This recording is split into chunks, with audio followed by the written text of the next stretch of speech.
cold spell that's coming. Yeah, I just saw something about a snowstorm. What is it? I don't think it is, Yeah. here, but up north, you know. Oh, insanity. The Yeah. world is completely upside down. Yes.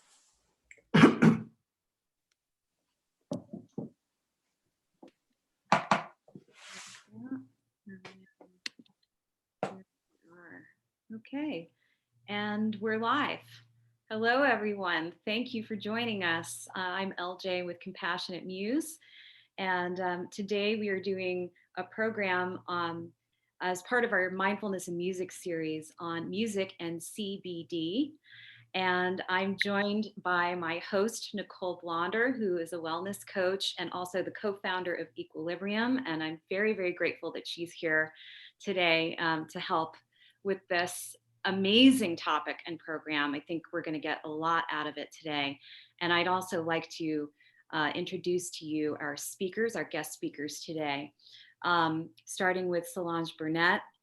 Solange is with Humble Bloom. She is the co-founder and cannabist for Humble Bloom. Solange, welcome, and thank you so much for joining us today. And next up is Steve Fan. Hey, Steve.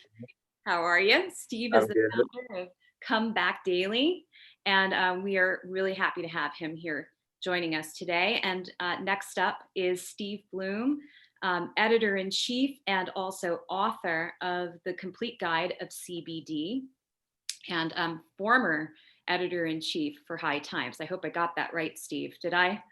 Yes, this complete guide to CBD, but Excuse me, The Complete Guide to CBD. We need not to the get author. I am the editor-in-chief, though. Thank you very much. Thank you.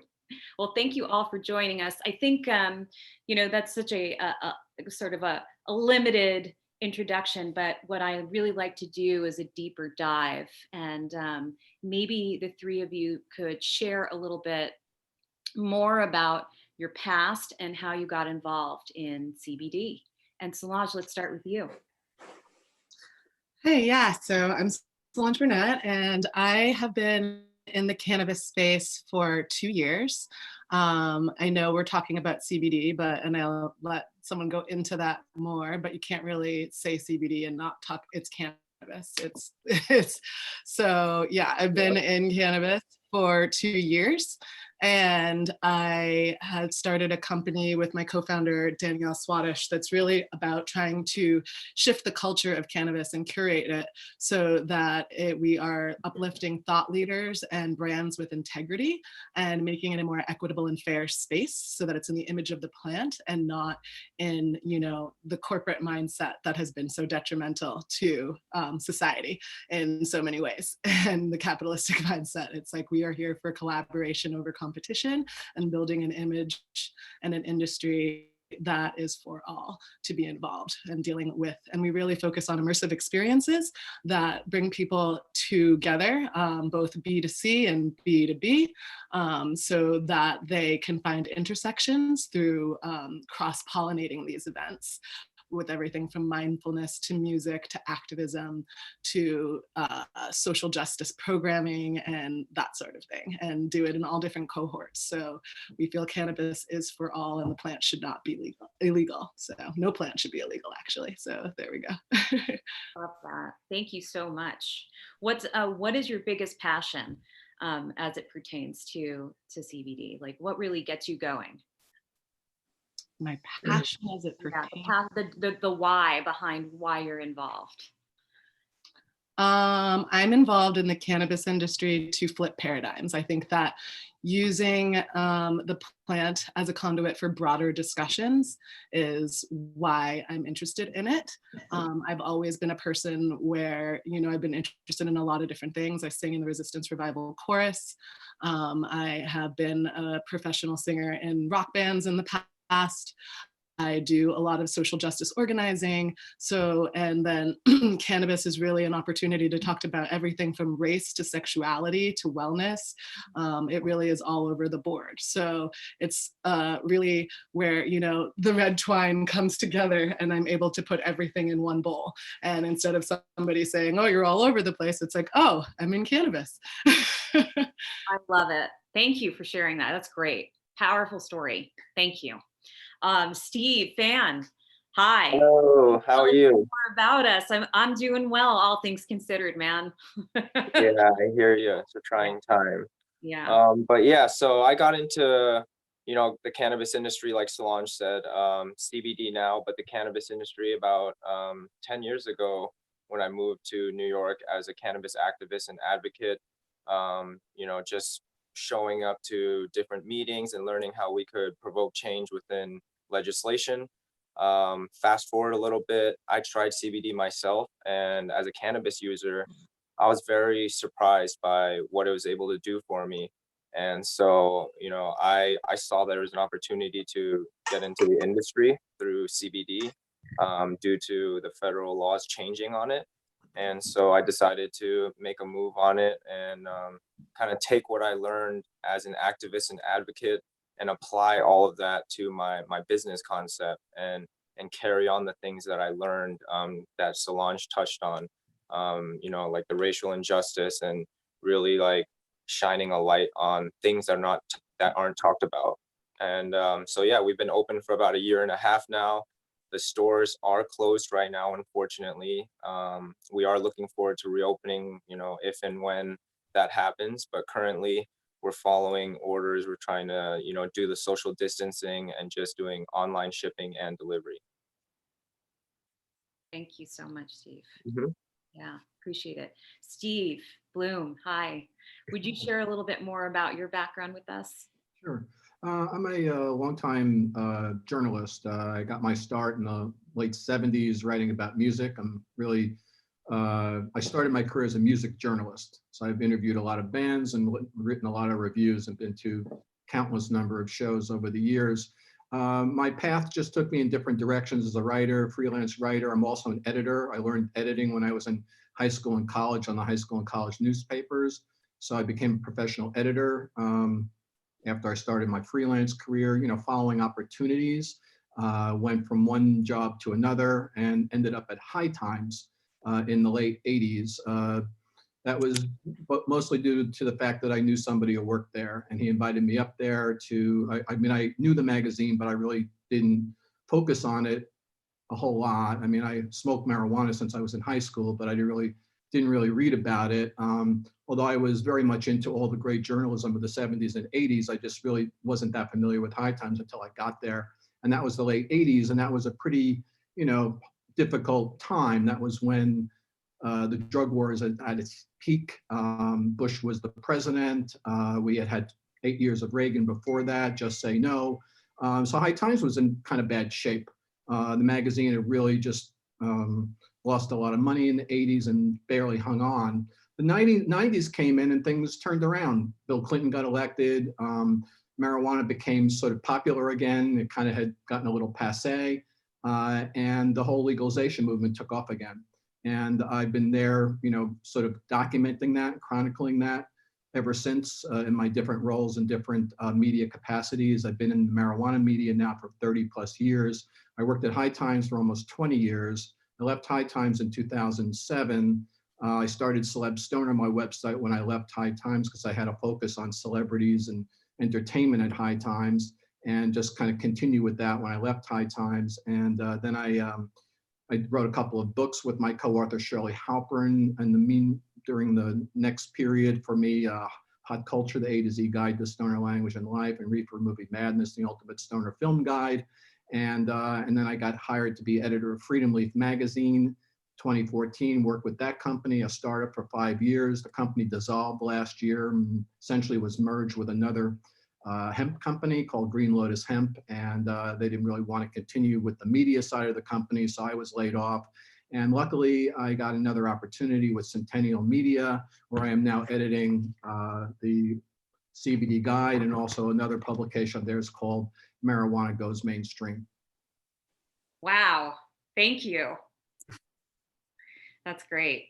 That's a lot. We certainly do have 3 experts joining us today, Nicole. So you're the right people to be asking these questions, and so let's get into it. Yeah, Nicole, what do you got? So, I mean, I think we can start kind of with a primer. I don't know who kind of is in the room and who's with us, but I think we'll kind of start with what is CBD and, you know, what does it stand for? How is it different from cannabis?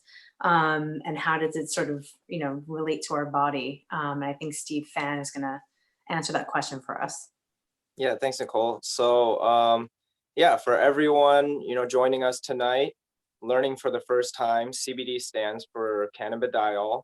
It's actually a cannabinoid within the plant, just as THC is a cannabinoid. You might know of THC more because states have legalized it for recreational use. THC does give you that euphoria, that high that people talk about. Now, the important thing to understand is that CBD, don't confuse it. It can be extracted from marijuana and it can be extracted from hemp. Everything that we sell at Comeback Daily, and that is federally legal to sell, is extracted from hemp. Anything that is extracted from marijuana, CBD extracted from marijuana, has to be sold in a medical dispensary here in New York. And then, yeah, so how does it really work within our bodies? We have an endocannabinoid system in our bodies, and that is how THC and CBD are actually interacting with our bodies. The endocannabinoid system is responsible for maintaining balance within our bodily systems. So, I have customers that have shared experiences of improved gut health, improved skin from topicals or ingesting it, improved sleep, and then improved anxiety, all the things that you've read about, in the press that's been writing about it. And so right now at Comeback Daily, the important thing we do is we really educate the customers on the different types of extraction, the different ways that you can take CBD. We also let them sample it. And I think that's a big reason why people are willing to kind of let their guard down and try something to see what benefits there are. Just want to jump in quickly and say, because Yeah, I feel like yeah, you did awesome, Steve. Obviously. But yeah, I just want to jump in and say, because I really want to impress upon people that, like, and he did say it, that it's extracted from the cannabis plant. Like CBD and cannabis, CBD is in cannabis. So they're not two separate things. So I just want to make sure that people get that. There's hundreds of cannabinoids in the cannabis plant. And the only difference is that hemp and CBD that we have that's federally legal has less than 0.3% THC in it, whether it's an isolate or it's broad spectrum or it's a full spectrum CBD, it has to have less than 0.3. So like most plants are a balance, and there are other cannabinoids included like CBG and THCA that we just haven't dug into and have the research around to understand efficacy and understand how we can use it. So I think that we have this cultural confusion specifically about like kind of whitewashing CBD and having THC in this other category of like, oh, it's psychoactive. Well, CBD is also psychoactive. It's all of them are changing like states of being in your body, whether it's mind or its appearance, whatever. And so it is psychoactive. It's just non-intoxicating, whereas THC does have the euphoric effect, as Stephen said. So I really want people to understand that like THC isn't the devil. It's not just for recreation, and CBD is this wellness experience that's so clean and pure and different. They're all cannabinoids, and they all have different properties and different things that they do for your body and working within the endocannabinoid system. Yeah, that's a really good point. Thank you for bringing that up. I mean, it sort of kind of dovetails into a sub question, which is sort of, given that that's true, why has CBD risen to be this, non-intoxicating kind of star of the wellness world in all of its different formats, which you can probably speak to all the different forms that at least you guys work with. Yeah, was that to me or Steve? No, I was asking Solange since she was talking about it. Yeah, sorry. No, if you want to, if you want to speak to that. Steve Bloom can jump in. He can, since I already talked, if you want to go ahead. Yeah, whoever has a thought about that. Yeah, I can do it too, but go for it. My thoughts about CBD is that CBD operates in a gray area in a lot of places, and that's why it's available in convenience stores and places that don't just sell CBD. It's in a lot of places where it's very unregulated, and that kind of follows the trend that's been happening for years. Been monitoring this since I was at High Times. There was a product that people used to call fake marijuana that was advertised in High Times. It was a gray area, and then came these synthetic marijuana products that were around for a while, K2 and things like that. And these are all these products that have been on the gray area because marijuana is illegal. So what can we find that's borderline that you actually can sell in a store in a non-legal environment like New York? So I see CBD has survived in the gray area, and it's doing pretty well in that area without any significant regulation. At some point, the FDA is going to regulate around CBD, but right now it really hasn't. So CBD to me is a very subtle effect. It's not like THC when you feel it immediately. You're high. You smoke it, you're high momentarily. It doesn't take a while. It's immediate. It's almost like a shot in the arm. You take it, you get high. CBD is a subtler experience. It takes time to work its way through your body, and maybe you're not going to feel anything today. Maybe you're not going to feel anything tomorrow, and maybe you'll feel something on the third day. That's been my experience. As actually, while I've been home, I've been experimenting with CBD, taking less THC and using CBD more to see how it really works for me. And my experience is subtle. I feel like it's reduced anxiety and helped my sleep, but I'm not sure, but I think it has. So I think people are really experimenting to try and figure out how it works for them. And yes, I like to use lotions, CBD topicals on, sore spots on the body, and that always seems to work and help. Yeah, actually, if I may, I wanted to share my personal experience with CBD. I've had some success with it, and it's one of the prompters for having this call today, because I really wanted to hear. I've been very confused by what's out there, and what I've heard from other people, and I think I've been hearing from a lot of confused people. But I live with 2 autoimmune disorders, and one is very physical, constant inflammation in the body and pain. I'm dealing with a lot of pain management every day. And then the other is intestinal. I've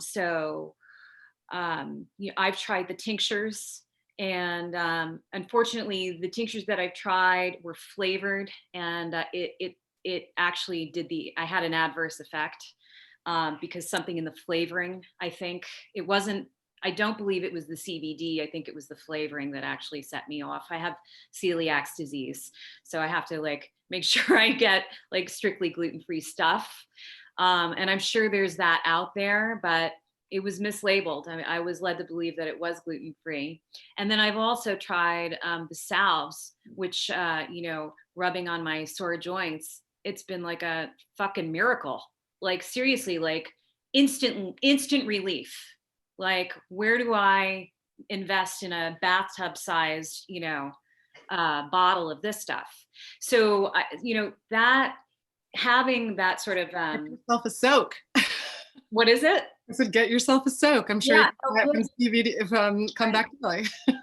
Right. And we got bath bombs. Bath bombs, soaks. There's so many different things you can do for full body relaxation. And I also want to say one thing about the terminology of the marijuana. That's a really charged terminology at this point, and I think we have to be thoughtful about using that word. Cannabis is inclusive of all of it, so it's I think we should try to use that terminology because it's rooted in racist history. Using the word marijuana, it's kind of using the N-word because you used it in the past. It's no longer the word that we should be using. And I know that it's held on because medical marijuana sounds much better than medical cannabis, but actually it's rooted in racism against Mexicans, and trying to keep them out of this country. So I think that's one thing we should be thoughtful about. The other thing with regards to CBD and THC and efficacy and onset time, it really matters how you're taking it. So of course, when you inhale something and it goes into your lungs, it's hitting something that's blood rich, and of course it hits you fast. If you're doing something that you're doing as a topical or a subdermal, or you're rubbing it on your skin, or you're taking a capsule, it's going to take much more time for it to digest in your body. So of course it's going to take longer. But with anything, like, these plants are supplements in a way. So there's like, if you're going to take a pill and you want to take it daily, come back daily and take it so that it actually has an effect, and you're going to have to keep taking it. And that's the same thing with THC. It's the same thing of all cannabinoids. So yeah, you hit that joint, you take it, it's gone, but it has the onset time is faster, because you inhaled it versus taking a pill, putting it on your body, or any other like way of ingesting it. For me, I really do a balance of CBD and THC, but with CBD products, I think because we are so much in the space of uplifting brands that have integrity and are doing the right thing, that aren't fake, that aren't called like hemps with a Z and have some crazy like monkey on it, and then they're making all these claims, it's like, you should go to places that have vetted these products. That's why I'm definitely pushing you towards Stephen, but go to reliable sources, whether it's like Miss Grass or it's Humble Bloom. Like, you should look for a certificate of authenticity and go to the website before you buy it. And saying you have hemp oil is not the same thing as CBD. Like, hemp seeds actually don't have any kind of, they don't do anything for your body. It's like taking a chia seed, you know what I mean? So you have to really understand what the terminologies are. And hemp right now is being used because, like, specifically with the FDA, and they, like, so many brands had to repackage their exact same formulas and change it to hemp, because hemp is federally legal versus using the word CBD, but it's pretty much interchangeable unless it's, you know, something that you're adding to your smoothie that is just from hemp seed and not like that's the oil that's been derived from the cannabis plant, you know, in that way.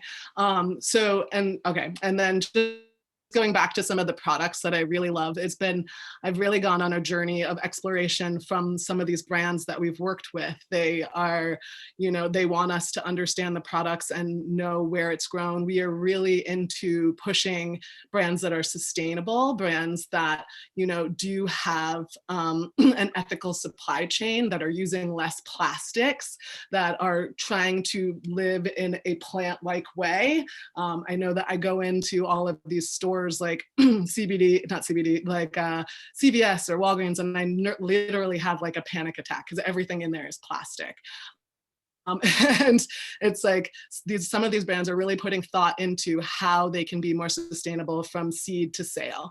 And so we are trying to uplift brands that have integrity, that are thinking about that processes. We're trying to support brands that are local, that are small. Like, we've worked with Stephen in the past, you know, it's like, who's doing the right thing, who's educating, who's not just trying to turn a quick profit because this is the green rush and they have some capital, but they have no education around what the plant does or care about the consumer. So yes, I think people need to do their homework. Don't just rely on other people, because that's how we have this whole thing right now where we think that CBD is not psychoactive and it's this whole like wellness fix-all, cure-all. You can just throw it all over your body and everything will be fine. It's like, that's not true. So yeah. I think we just have to, like, I think one of our biggest issues in this culture is that we want a quick fix, that we don't do our homework, that we forward things without reading it. So you just have to do your due diligence. You have to understand what you're putting in on your body and who you're supporting and why. Yeah, maybe we can jump into that a little bit, because you just mentioned, LJ, that you didn't know exactly what was in it. So let's jump into that for a little bit, for the audience watching. So when you start to look into these companies, first off, you're gonna look at the label. The important thing to know most of the time is that you're gonna have your hemp extract, not hemp seed extract, hemp extract, or CBD isolate. What was that? That's a really good distinction. Would you repeat that one more time, Steve? So, you know, on Amazon, they sell like these creams and it's going to say like 20,000 milligrams for like $30. Right. And if you look on the back, it says hemp seed oil. Some of it says hemp seed oil extract. And I love that Solange touched on that, because I wasn't even thinking about it, but that is happening right now. And they're catching people because someone has heard that CBD comes from hemp, and they saw on Amazon that there's a hemp cream and it's got 20,000 milligrams. It looks like it's going to be amazing for your pain. You know, it sounds so medicinal, but it's really a marketing ploy. And so you want to look at, when you're looking at the labels, you're going to see a carrier oil, right? So most of the time it's MCT oil, which is medium chain triglycerides. It's a coconut oil. And, you know, in our store, what we've done is I've tried to find other carrier oils, because that could also be a reason why you were irritated from it. You know, we do have a brand that uses hemp seed oil. So don't let me confuse you, but this brand uses hemp seed oil and hemp extract. It's a family-owned brand in Vermont, Elmore Mountain Therapeutics. And so I like that because they're really using everything from the plant. They've acknowledged that the hemp extract is where the CBD benefit is from. And then they've acknowledged that hemp seed oil also has benefits, omegas 3, 6, 7, 9, vitamin B6, B12. And so they're combining, you know, all the beautiful parts of the cannabis plant. And so you have the carrier oil, and then you have the hemp extract. Some companies like Tonic Vibes, one of my favorite brands in New York, it's a THC-free brand. It's a broad spectrum formula. So as Solange mentioned before, that's a THC-free formula, but it has some of the other cannabinoids that you'd find in the plant naturally, such as CBN, CBG, CBC. She touched on those earlier. And so if you look at a label like that brand, you're going to have the hemp extract, then you have MCT oil.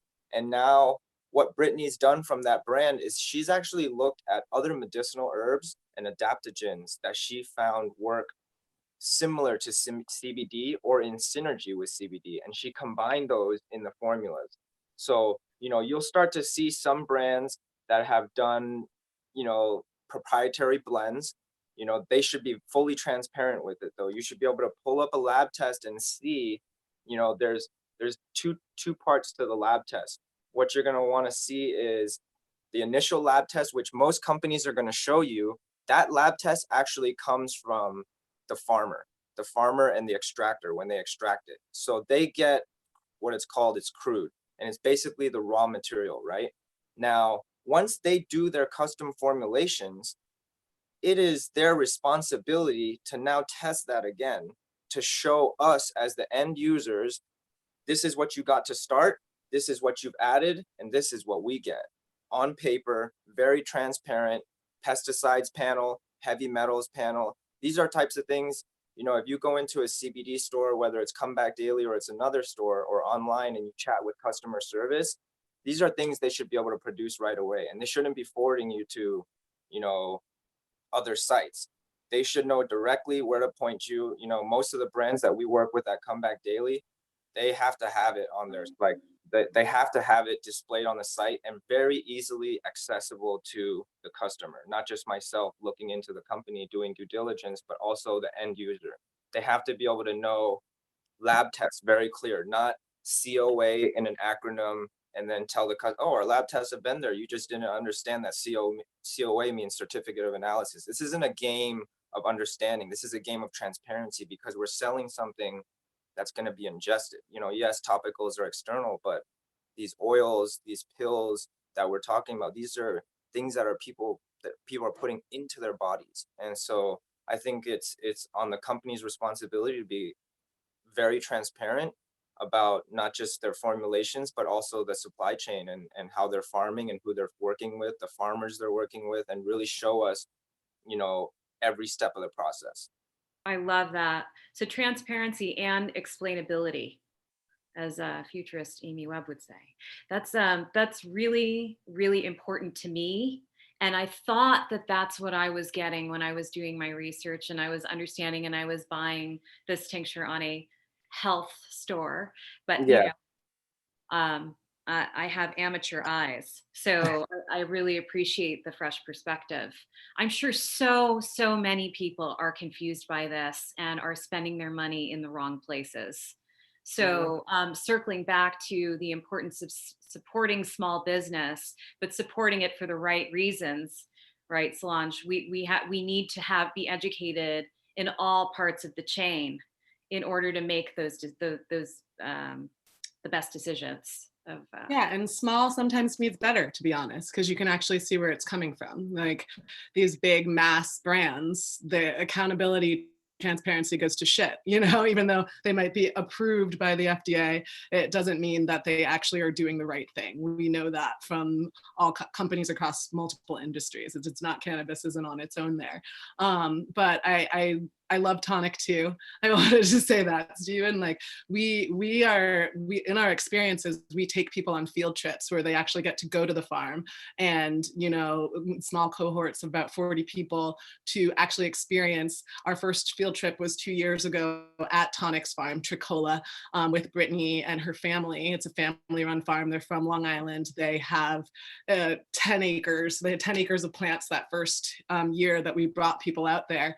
And people don't even know how like tomatoes grow out of the ground. To actually see cannabis growing in front of you and to be able to trim it and to hang it and to smell it and wake up and just be like, oh my God, this is beautiful, is a really radical experience, especially when you're in a group of people that you don't know. It's not like you went on a trip with your friends apple picking. This is a group of random people, whether it's leaders that have their own businesses to people that have previous cannabis convictions, because we even have we have an equity program for all of our experiences, so that if you have financial issues, whether our ticket price is $40 to come to an experience that's all half the day, and we always make it low enough that people can go, or it's $350 for a whole weekend, which is also really inexpensive. We make sure that we get other people to kind of defray the cost. So last year when we took people to Astor Farms in California, which is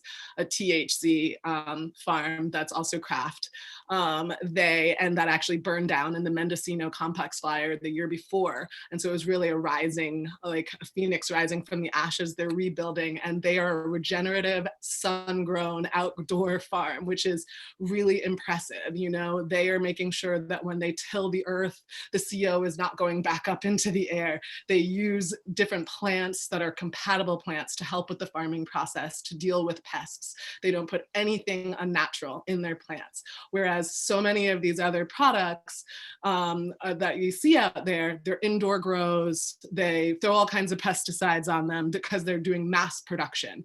So for me, I think it is really imperative in this time that we are thoughtful about, we're conscious about our relationships. I think being relationship conscious is important, and that's with other individuals, that's with businesses, that's with your broader community.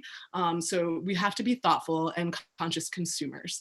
And a lot of these brands are struggling right now. If you were in a store like Come Back Daily and now it's closed, and that's where you were making most of your revenue, and it's now like, where are you getting this money? Where are you getting the money to survive?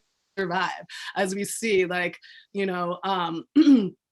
as we see right now, like so many of these businesses are folding and loans are going to bigger companies instead of smaller companies. So it's really imperative that in this moment we focus in and support the brands that need it the most, and that are doing the best work, that are creating the cleanest products, that really care about the relationships that they're building with their consumers, because they matter that much more. Yeah.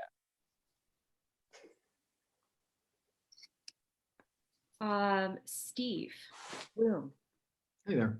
are there any celebrities out there that are currently advocating for small business brands? And if so, have you spoken to them directly? What sort of write-ups have you covered in terms of that space?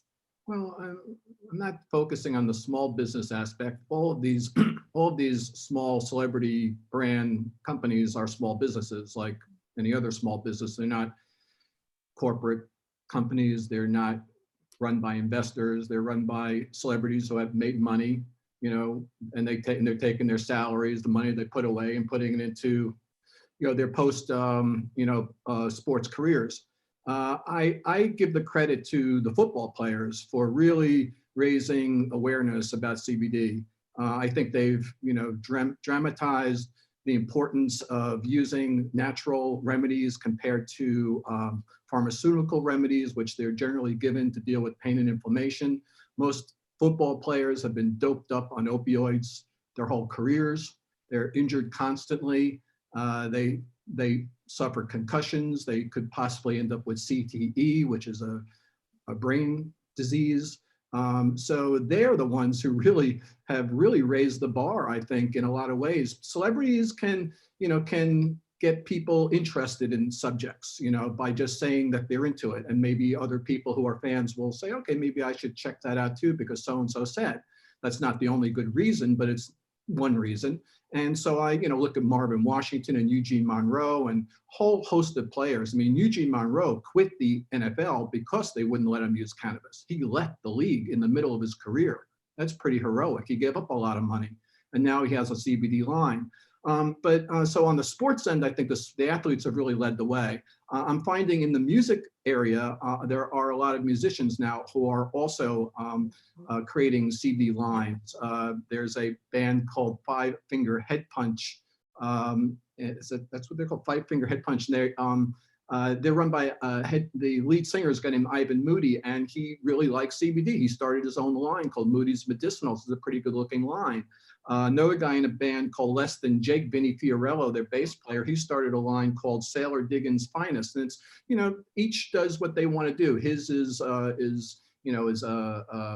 some pre-rolls and some coffee and a hot sauce, and everybody does different things.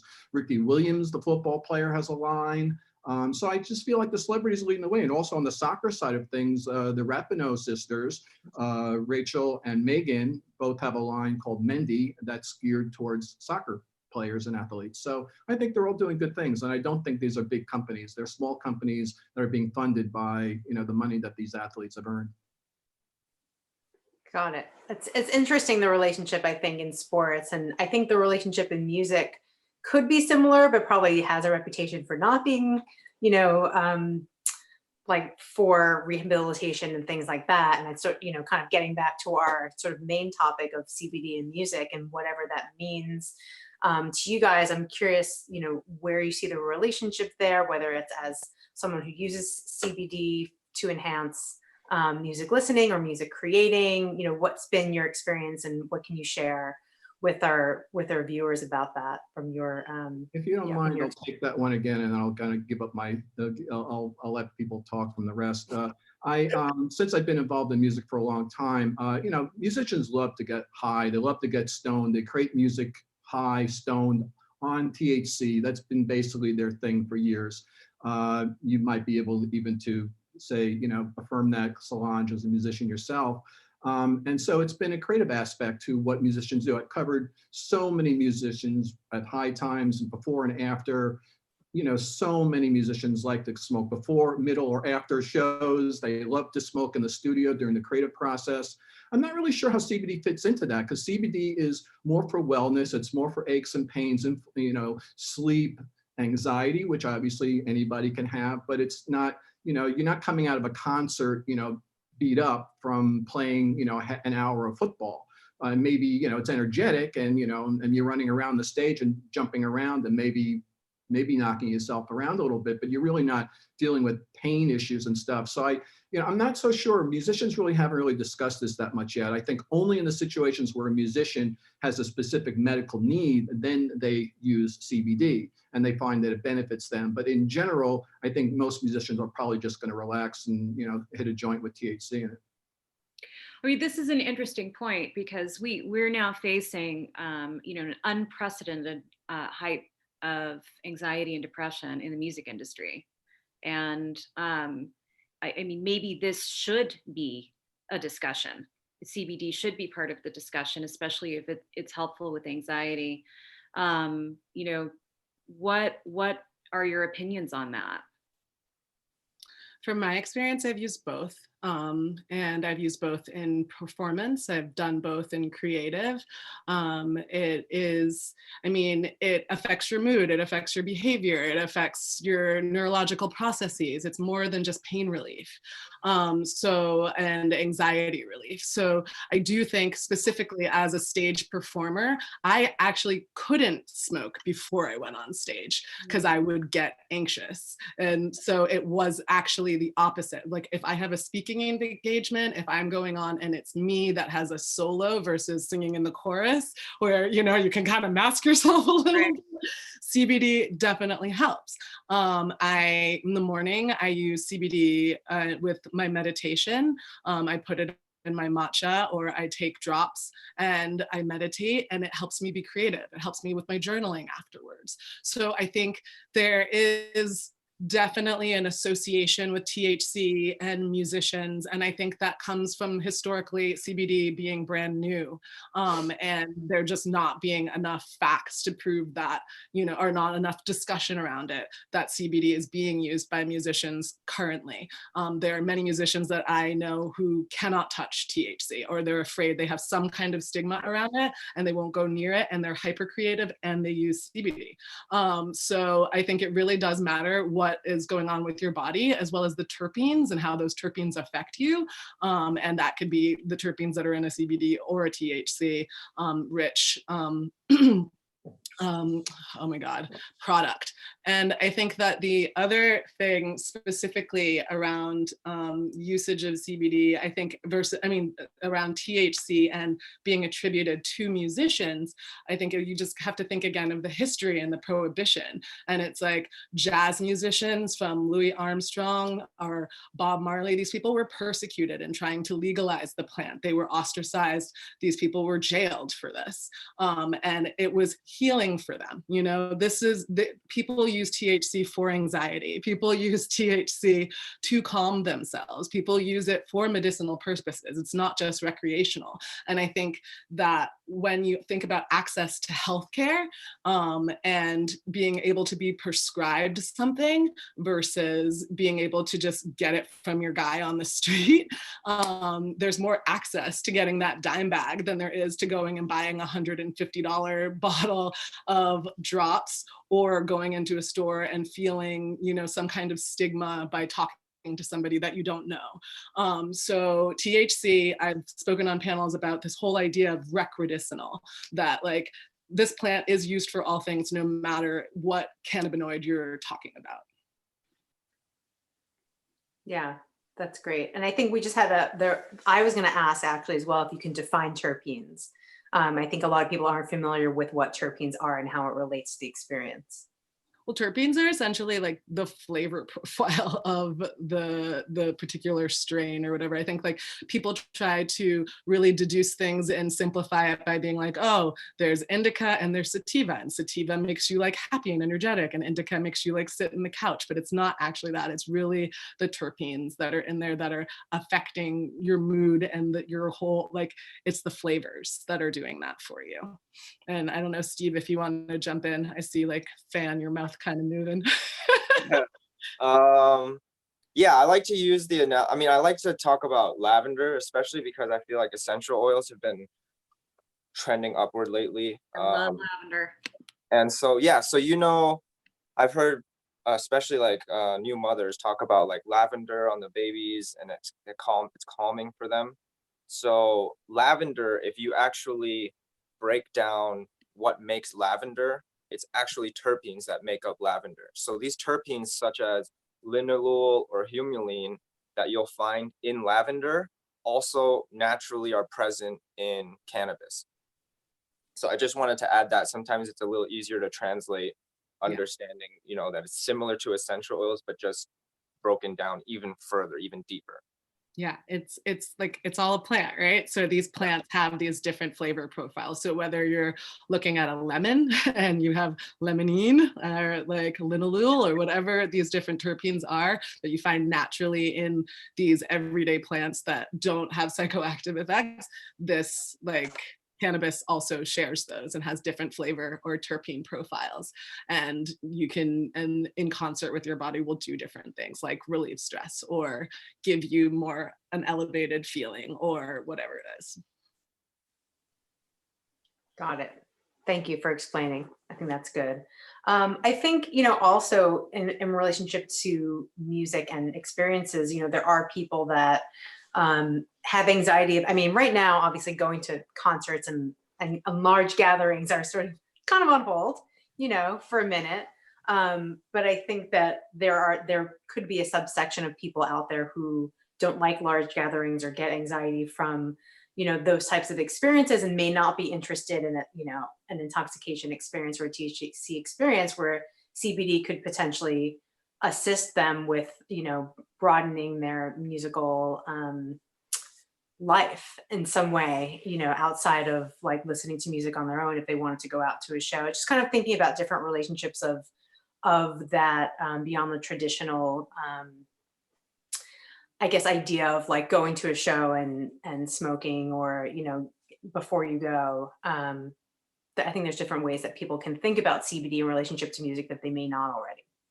Yeah, I think it's gonna really change to be more recreational. I mean, I can't speak as a musician like Solange, but from seeing my customers who are musicians and are in that space, I've had a lot of people share that, for whatever reason, kind of like Solange actually, that when they smoke cannabis before a show or before certain times when they're trying to get creative, it actually inhibits their creativity. And so something that I talk about a lot at Comeback Daily is when you talk about, whatever you want to label it, anxiety, stress, I call it the mind calming effects of CBD, just to kind of generalize all of it. When you quiet the mind and the mind is present, that can translate to better focus. That can translate to better creativity. It doesn't always have to lean back to the traditional, THC and creativity go hand in hand. I think it is, still new, but people are starting to really learn that you don't have to label one as recreation and one as wellness. It's bless you. It's really interchangeable, and it's really dependent on you as an individual. If if if I'm functional using a high THC cannabis product, then that's good for me. But if, for example, one of our staff, they've told us very outright, they said, it makes me a little bit slow and lazy, so I save that for after work. I actually prefer CBD during the day. And so I'm starting to see some real traction with people actually switching. I don't want to say switching, but understanding that now that they have this true full spectrum of the cannabis plant, they understand that there's high THC, there's low THC, and you can now kind of tailor it based on what you prefer. Well, that kind of sounds like a plan for the musicians to start a show by taking CBD to reduce the anxiety, and end the show, with a little party afterwards with a joint that's THC. It's like you get the lift from that. Yeah. But honestly, I would say with my experience with musicians is that if any reason they wouldn't smoke before a show, it's mostly a lead singer who couldn't remember all the lyrics. It interferes with your memory, as everybody knows. And so you got to remember a lot of lyrics. Or it might interfere with your voice. Your voice. A metal singer with a rough voice, so what? But somebody with a really pure, clean voice, maybe you don't want to scratch in it. So I can see all of those things. I do think, though, that the musicians now, probably if anybody's got anxiety, it's musicians, because they're all out of work. And they're all doing stuff online now to try and get their music out, to make a few dollars, if there's a way to raise some money. But they're in trouble, so to speak. Their whole careers are at a crossroad because of the virus and because of the difficulty now of people getting together and doing something that they were so used to doing, going to a concert with hundreds or thousands of people. And that is not happening. And it's not going to be happening for a while, even though there are some things in the works, drive-in concerts in cars. There's one concert that's scheduled in Arizona in a venue where people are going to be sitting in pods of 10 seats in a place, and then you're separated from another 10 feet away, and there's maybe a 10 to 20% occupancy of that building. I can't imagine how that's going to ultimately work. I don't think the building's going to be able to afford to stay in business with only 10 to 20% occupancy because they have to keep people apart. So it's a real big problem, and the musicians are going to need all the help they can get. Yeah, for sure. Yeah, I think some of the comments that are coming in talking about live streaming. Yeah, that's a whole other webinar to talk about musicians and live streaming. Um, but I think there's a lot of potential for CBD with musicians and with people who listen to music in a way that we're only starting to sort of see and explore given the sort of popularity of CBD. But I think that understanding it's a conversation about cannabis as well. And I love the sort of full spectrum kind of holistic view, Solange, that you're talking about, and small businesses and then usages and kind of figuring out what works for you. And I think that's a good takeaway for people who are interested in dipping their toe into the world of CBD, whether it's for a chronic condition or pain or insomnia. I've used CBD for sleep issues before and for anxiety issues before, and it's been really effective for me. And that's sort of where I came into the conversation. So thank you all for sharing that. I think it's really useful. I think we wanted to see if there's any questions from the audience. We're sort of, getting deep into our conversation and running short on time. But if anyone watching has any questions that they want to drop into the Q&A or the comments chat for any of our experts. I know obviously Steve Bloom, you've got this guide to CBD coming out as well. And Solange, maybe we could hear a little bit about what you're up to now, like what Humble Bloom is working on like right at this moment as well. Sure. So yeah, there was one thing I did see in the chat box about CBD kind of getting a boost because of yoga folks. And from I think Fiona, and I think that is really true. I think that my experience with CBD did not come from athletes in any way, shape, or form. It actually really came from the wellness community.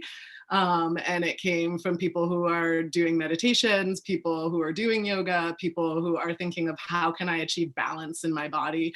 And it's become a product that, everyone from like Lululemon on down is looking, how can we incorporate into our brand strategy? Because it's a moneymaker for them if they can find a way to incorporate it into their product line and their SKUs. So I did want to say that I think that is true, looking at the comment that definitely wellness community has pumped CBD hard. Wellness as well as beauty industry. It has become the thing that you need to smear all over your skin. I do it every day. I have oils for my face. I have scrubs. I have exfoliants. It's just like a whole, if you see my medicine cabinet in my bathroom, it is only CBD products for my skin. Serums, oils, everything.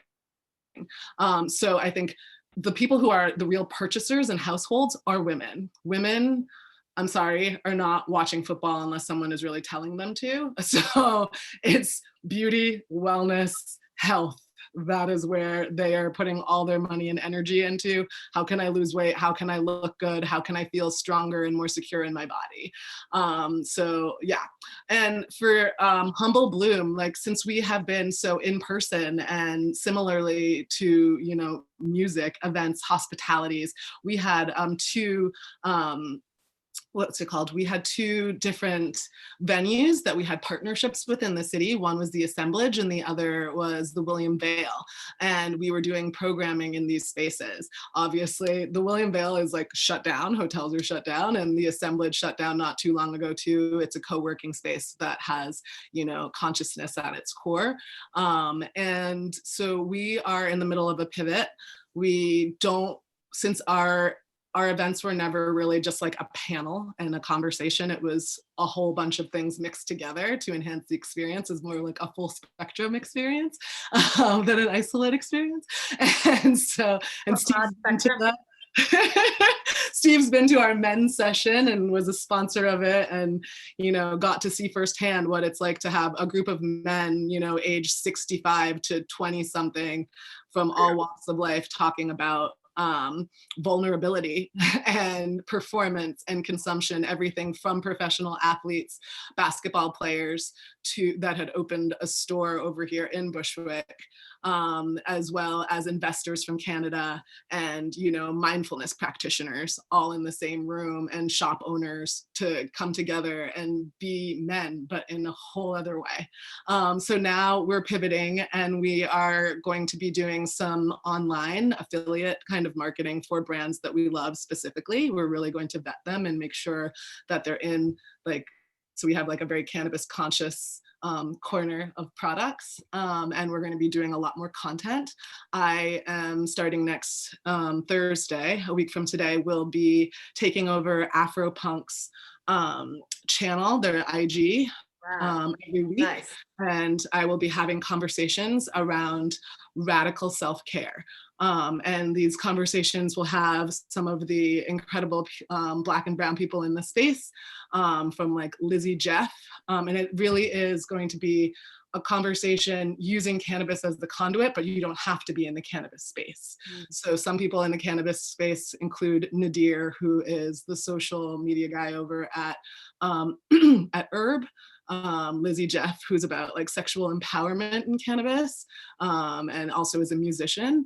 And then there are people who are very much in the business space, and it's going to be, and people who are doing wellness and just plants. And but it's like, how is cannabis a part of your life and dealing with self-care, especially right now in COVID?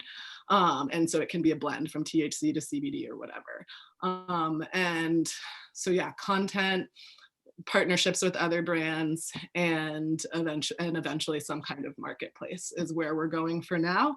But we are also investigating farms, because we do want to have another field trip this year. We have no idea what that will look like, but that is our signature experience, and we love bringing people together to be on a farm and touch the plant and be with each other. So So it's such exciting work. Thank you for sharing all of that. I love hearing that. I love hearing about your pivot, and looking forward to seeing some content from you, Solange. This is exciting. We have a question for Steve Bloom. What is the CBD guide from Rachel Margolin? Yep, hold it up. There you go. You see that, Rachel? The guide is Centennial Media's one of their many marijuana publications. I have that Women in Weed, Cannabis, Marijuana Goes Mainstream, the CBD guide. I'm editor of the Marijuana Goes Mainstream and CBD guide issues. They come out in stores when people get back into stores, Barnes and Noble, Whole Foods, places like that. They're not available through subscription. So you really just, and there's no website with posts of articles. So you just got to get the magazine. They're beautiful 100-page issues without advertising, everything you need to know about the subject. I'm working on a current issue and learning a lot in the process. Wonderful. Thank you for sharing that. Be sure to pick up your copy, everybody. And also, let's see here. Fiona Bloom needs Solange's contact info. So to Steve and Solange, if you wouldn't mind sharing some of your contact info, where can people find you? yeah, I'm typing it in. It's best to go Instagram. Oh yeah, I can type it in too. Great, thank you. Celebstoner.com is my website, and on Facebook and Twitter. I don't really use IG that much. I'm more of a Facebook guy because I like to, get into long, drawn-out conversations and people. And so that's where I can be found. There's we have a bunch of Celeb Stoner pages, my personal page. There's many ways to find me. Thanks, Steve. I'm putting that in too. Okay. Perfect. Right. I think we're just about at time. I wanted to give a shout out and thanks to Fiona Bloom. Coincidence or maybe no coincidence that her last name is Bloom. Thank you, Fiona, for helping put us together. Three Blooms on this show. 3 Blooms. I love it. I love it. Yes, thank you so much. Blooming. Great. Yeah, keep on blooming. I love it. I don't know if we're done with it, but I have a quick High Times story. A lot of people at High Times use fake names: Danny Danko, Kyle Cushman, Dan Sky, all these names. One day somebody came up to me and said, "Wow, you have a great name, Steve Bloom. How did you come up with that?" I was born with it. I love it. Bless you. No need to pretend. That's too funny. We have to team up, Solange. I'm just a wannabe Bloom. I'm not an actual Bloom. I know. feel the name, Humble Bloom. I'm like, know. it's not my name, but wish it was. It's a great name. Rolls off the tongue. Thank you. It is. I love it. Nicole, do you have anything that you want to wrap with, or? I just want to thank everyone for being here. I think, I come at this from a wellness perspective. Equilibrium is a wellness and music industry organization where we share resources and conversations. And I think that there's a lot more we could say. And I appreciate everyone's time and the explanations of different things for people who don't know. And I think especially during this time, it's important to share our knowledge and support each other in small businesses. So thank you all for being here.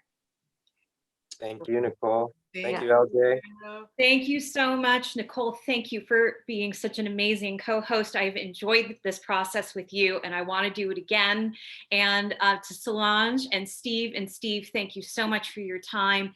Thank you to all the attendees that stayed, that even if you came for a little while, I hope that you got a lot out of this. I certainly did. I appreciate you all so much. Please be safe and be well. And see you next time on the next Mindfulness in Music. Take care. Thank you. Bye. Bye. Bye-bye. Bye.